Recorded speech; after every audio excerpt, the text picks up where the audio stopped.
25 years ago last week, Syracuse police officer Wally Howard was killed while making undercover cocaine buy. 5 men were convicted in his murder. One was just 16 years old. Robert Lawrence pulled the trigger of the gun that killed Officer Howard. In our exclusive interview from inside Auburn Correctional, Lawrence answers the question, what would he like to say to Wally Howard's mother? Will he be forgiven? At his resentencing in federal court in Utica in January of 2014, Lawrence read a statement to the court and told the Howard family he was sorry. He explained how his parents in Brooklyn had failed in raising him and protecting him from dangerous situations and bad influences. He fell into a group dealing drugs who welcomed him to Syracuse. I was into all the wrong things, following the wrong crowds, just thinking I knew everything. Did you know everything? No, not at all. I didn't know a little bit. I didn't know nothing. You remember firing the gun? Yes. And then what did you do after you fired the gun? After I fired the gun, I think if I ran to Stewart to see if he was okay. And it just got real chaotic after that. And I just remember hearing a lot of sirens and noise. It's 41. Officer's been shot. Did you get away from the scene before ultimately being arrested?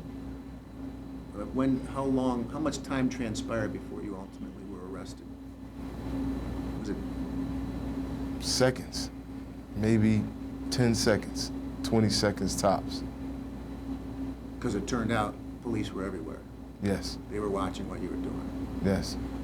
One of those officers is now Deputy Chief Becky Thompson. She appeared at the resentencing, sharing her view of what Robert Lawrence did after he shot Officer Howard. She said she saw you calmly walking away from the car that day, that you knew what you were doing, that you may have been 16, but you had made a choice, that you were an adult making that choice. Does that match up with what you recall from that time? Or even as you look back, do you think it's reasonable that you acted as an adult that day?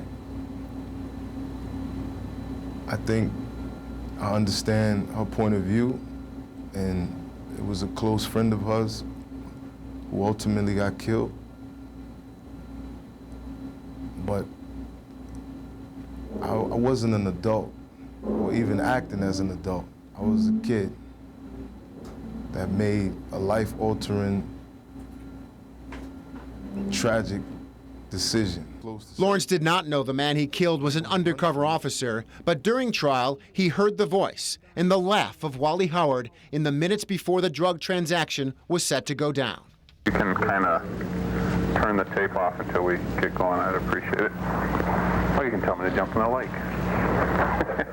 That's a laugh sorely missed by officers, friends, and Wally Howard's family.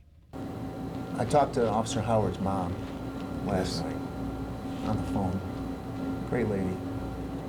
You saw her in court last winter.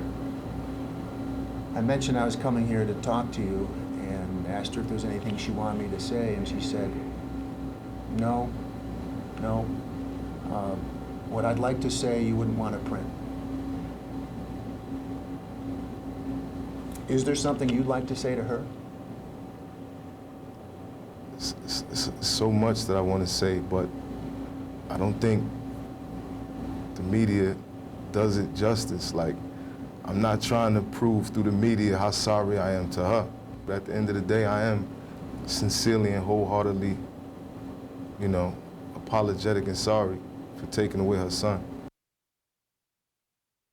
While Lawrence did not want to get into a detailed apology to Mrs. Howard, his attorney says he has sent her a letter saying he's sorry.